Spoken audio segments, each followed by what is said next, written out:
প্রথমবারের মতো সফলভাবে মঙ্গল গ্রহে আকাশে উড়ল ড্রোন ইনজেনুইটি। নাসার ইনজেনুইটি নামক আকাশে অভিযানটি গত রবিবারে সফলতার সাথে দ্বিতীয় উড্ডয়ন সম্পন্ন করে লাল গ্রহ খ্যাত মঙ্গল গ্রহে। এটি মঙ্গল গ্রহে পৃষ্ঠ হতে 5 কিলোমিটার উচ্চতায় 50 মাইল গতিতে এবং 80 সেকেন্ড সম্পূর্ণ উড্ডয়ন শেষে সফলভাবে অবতরণ করেন।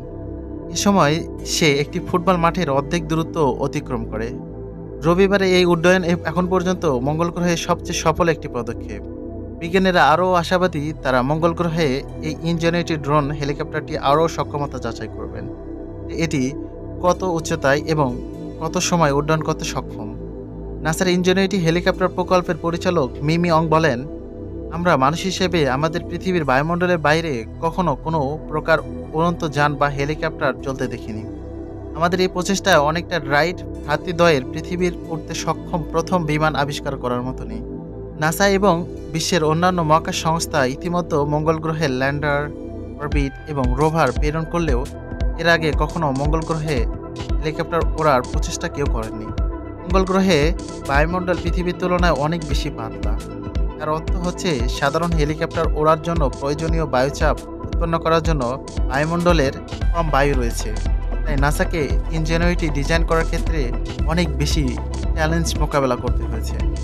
মঙ্গল গ্রহের ইনজেনুইটি ড্রোন হেলিকপ্টারটি দুটি ফ্লাইট যথাক্রমে সোমবার ও বৃহস্পতিবার চালানো হয়। উল্লেখযোগ্য যে প্রথম উড্ডয়নে কেবলমাত্র 3 মিটার উচ্চতায় এবং 40 সেকেন্ড উঠতে সক্ষম হয়েছিল। এই যানটি নাসার পাঠানো পার্সিভিয়ারেন্স রয়ারের সাথে প্রেরণ করা হয়েছিল, যা গত ফেব্রুয়ারিতে মঙ্গল গ্রহে পৃষ্ঠে অবতরণ করে। 1.8 কেজি এই ড্রোনটি প্রয়োজনীয় যন্ত্রাংশ যুক্ত করে দেওয়া হয়েছে, যা প্রমাণ করতে সহায়তা করবে ওই গ্রহের বায়ুমণ্ডল এবং পারপার্শ্বিক অবস্থা। এই ড্রোনটি উড্ডয়নের ক্ষেত্রে সবচেয়ে বড় সমস্যা ছিল মঙ্গল গ্রহের পাতলা বায়ুমণ্ডল, যা কিনা পৃথিবীর বায়ুমণ্ডলের ঘনত্বের 100 ভাগের 1 ভাগের সমান ঘনত্ব বিশিষ্ট। এর ফলে বেশি উচ্চতায় উঠতে সক্ষম হয় না। অনেক হালকা করে তৈরি করার পরেও কেবলমাত্র এটি 5 মিটার উচ্চতায় উঠতে সক্ষম হয়। এখন পর্যন্ত প্রাপ্ত তথ্য মতে মঙ্গল গ্রহের দূরত্ব 29.5 কোটি কিলোমিটার প্রায়। তাই এই ড্রোনটি দিয়ে পুরো মঙ্গল গ্রহ বিচরণ করা একদম প্রশ্ন অতীত। তবুও নাসা ভবিষ্যতে এরূপ পরীক্ষা শীঘ্রই আরও বড় পরিসরে করার প্রতি আশাবাদী।